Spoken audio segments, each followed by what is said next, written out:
TR నిజం. నేను మీ తాళ్ళపల్లి రమేష్. ఈరోజు మార్నింగ్ న్యూస్ స్వాగతం. అన్ని పేపర్లోని ప్రధాన వార్తలను ఒకసారి మనం మాట్లాడుకుందాం. ఈ రాష్ట్రంలో దేశంలో జరిగేటువంటి సంఘటనల గురించి ఒకసారి మాట్లాడుకుందాం. ప్రజా సమస్యలపైన మనం గలం వినిపించడానికి టిఆర్ నిజం సిద్ధంగా ఉన్నది.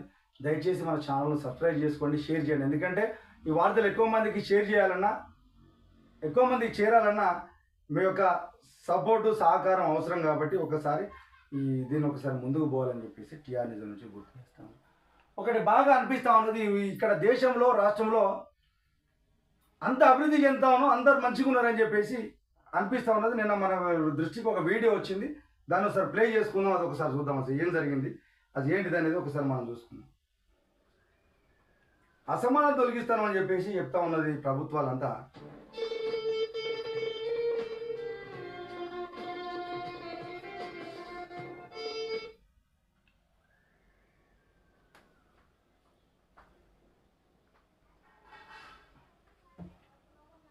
పేదోళ్ళు దేశంలో ఇప్పుడు అంతా ఓట్లు వేసేటోళ్ళే జనాలంతా. ఒక ట్రైన్ విషయానికి వస్తే పేదోడేమో ఒకరి మీద ఒకటి కుక్కికొని పోతా ఉన్నాడు, ధనవంతుడేమో మంచి ఏసీ మూల పంటాడు.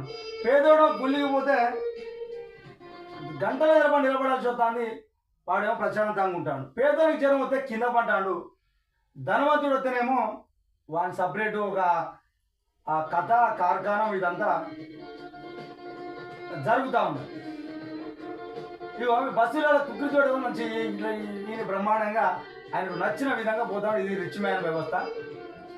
మామూలు పిల్లలేమో ఇట్లా గవర్నమెంట్ స్కూళ్ళల్లో వీళ్ళు వానొస్తే వీళ్ళు ఇట్లా నీళ్ళు లేకపోయాం, వీళ్ళు ఇబ్బందులు పడతా అంటే ఇక ధనవంతుడేమో స్విమ్మింగ్ పూల్ కావలసినటువంటి వాటరు బిందె నీళ్ళ కోసం ఇబ్బంది పడతాడు, విడిపోయి అల్పి దునికి ఈత కొడతా ఉన్నాడు. మరి ఎక్కడనే సమాజంలో మార్పు చెందింది. ఈ ఇంత పెద్ద స్వతంత్ర జీవితంలో ఎవరి జీవితాలు ఎవరు మార్చిండ్రు, ఎవరి కథలు ఎవరు మార్చిండ్రు. పేదోడేమో చూడురి ఎట్లా పోతా ఉన్నాడు, ధనవంతుడు ఎట్లా కూర్చుంటా ఉన్నాడు. ఇక చూడాలి, ఇప్పుడు ప్రజలు ఓట్లేసే ప్రజలంతా ఆలోచన చేయాలి. ఎక్కడున్నామా మనం అంతా, ఏం చేస్తానో మనం ఓట్లేసి దులుపుకుంటాను. మరి మాకెందుకు ఆయన సమానత్వం లేకపోతుందని చెప్పేసి ఎవడని అడిగిన సందర్భం ఎక్కడైనా కనపడతా ఉన్నదా ఒక్కసారి ఆలోచించుకున్నాం. ఈ పేపర్లోని ప్రధాన వార్తలు ఒకసారి చూసుకుంటే,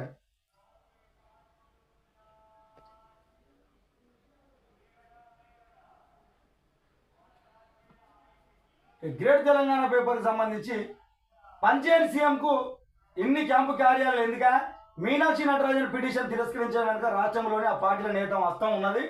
ఆమెకు తెలంగాణ కాంగ్రెస్ పార్టీ వెన్నుపోటు పొడిచింది.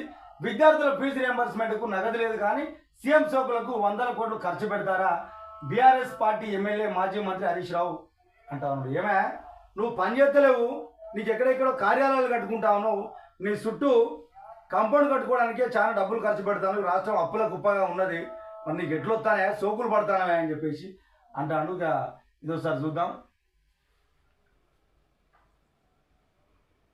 ఖమ్మం రైతాంగానికి శాశ్వత తాగునీటికి భద్రత లక్ష్యం, అన్ని ప్రాజెక్టుల వేగవంతం పూర్తి చేస్తాం, సమస్యలను యుద్ధ ప్రాతిపదికన పరిష్కరిస్తాం. సీతారామ ప్రాజెక్టు ఖమ్మం భవిష్యత్తును మార్చేటువంటి ప్రాజెక్టు, రైతు సంక్షేమమే కాంగ్రెస్ ప్రభుత్వ ధ్యేయం. ఉత్తమ్ కుమార్ రెడ్డి బాబా ఈయన చెప్తా ఉన్నాడు, బాబు రైతు సంక్షేమమే కాంగ్రెస్ ప్రభుత్వ ధ్యేయం అని చెప్తా ఉన్నాడు. సార్ ఒకసారి దృష్టి పెట్టండి మీరు. ఈరోజు మార్కెట్లో వడ్లు అమ్ముకున్న రైతులంతా 41 కిలో పెట్టాల్సినటువంటి వడ్లను 43 కిలోలకు పెడతా ఉన్నారు. 44 కిలోలు ఏంటంటే ఒక బత్తకి ఒక కేజీ ఏమో బత్త కింద, ఒక కేజీ ఏమో మట్టి కింద, ఒక కేజీ ఏమో తాలు కిందనట. ఒక్కొక్క రైతు 10 బత్తాల్లాగా నష్టపోతాండే. మరి ఇక్కడ వీళ్ళ గురించి ఆలోచన చేస్తలే ఈ ప్రభుత్వాలు. ప్రతి ఒక్కడు ప్రజలను ఆదుకుంటామని చెప్పేసి చూడ, రైతులను ఆదుకుంటామని చెప్పాడు. ఇంత పెద్ద అన్యాయం జరుగుతుంది. 3 కిలోలు ఎవరి జేబులో పోతానే ఇక ఆలోచించాలి. ఇక మీరే చెప్పాలి.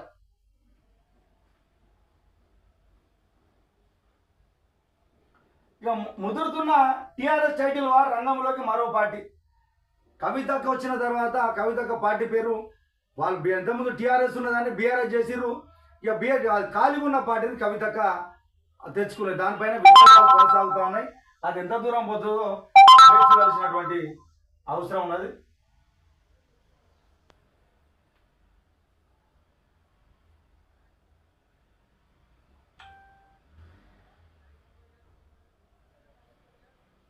ఇక ఒక్కొక్కరికి పొద్దాక పని చేస్తేనే పైసలు వస్తలేవు.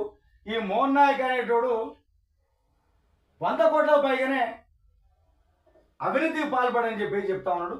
ఈయన ఆర్ఎండ్బి ఈ ఈఎస్సీ మోహన్ నాయక్ ఇంట్లో సోదాలు, భారీగా బంగారం నగదు ఆస్తుల గురించి గుర్తించిన ఏసీబీ, కిలో బంగారం 60 లక్షల నగదు స్వాధీనం.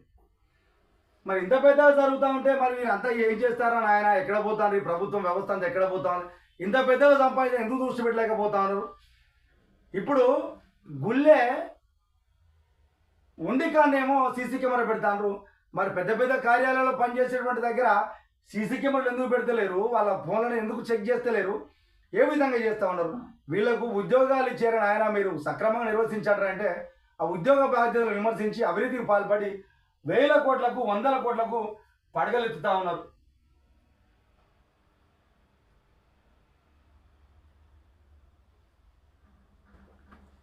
అంటే ఇక్కడ ఏం చూసుకున్నా కూడా ప్రతిరోజు వార్తలలో ఏదో ఒకటి జరుగుతూ ఉన్నది. చూడాలి. మానసిక వికలాంగుల సంక్షేమంపై చిన్నచూపు పెడతా ఉన్నారు ఈ ప్రభుత్వాలు అని చెప్పేసి అంటా ఉన్నారు. ఎందుకంటే ఈరోజు వాళ్ళు వికలాంగుల పుట్టను ఎవరు కోరుకుంటారా? దేవుడు వాళ్ళకు ఒక అది ఇచ్చిండు. వాళ్ళను గౌరవించాల్సిన సందర్భం నుంచి వాళ్ళకు మంచి అవకాశాలు కల్పించేటువంటి సందర్భం కోల్పోకుండా ఉండాలని చెప్పేసి మానసిక వికలాంగుల సంక్షేమంపై చిన్నచూపు చూస్తారు అని చెప్పేసి ఇదో వార్త. తెలంగాణ ఆంధ్రప్రదేశ్ రాష్ట్రాల్లో మానసిక మేధో వికలాంగులకు సంరక్షణకు బాధలు నిర్వర్తిస్తున్నారు. వేలాది కుటుంబాలు ప్రతిరోజు బాధాకరమైన ప్రశ్నలతో జీవిస్తున్నారు. మా తర్వాత పిల్లలు ఎవరు చూసుకుంటారు అని చెప్పేసి వాళ్ళ తల్లిదండ్రులు అంటారు. ఇప్పుడు వాస్తవానికి వాళ్ళు 20 ఏళ్ళు 30 ఏళ్ళు 40 ఏళ్ళు వచ్చిన వాళ్ళకు కూడా వాళ్ళ తల్లిదండ్రులు ఎంతో ఇబ్బందులకు వచ్చి వాళ్ళకి సేవలు చేయాలి. చచ్చిపోయిన తర్వాత వాళ్ళు ఎవరైనా పట్టించుకుంటారా? కాబట్టి వీళ్ళని ఆదుకోవాలని చెప్పేసి వాళ్ళు కోరుకుంటారు. వీళ్ళపైన దృష్టి పెట్టాలని చెప్పేసి టీఆర్ నిజం నుంచి ఒకసారి గుర్తు చేస్తా ఉన్నాం.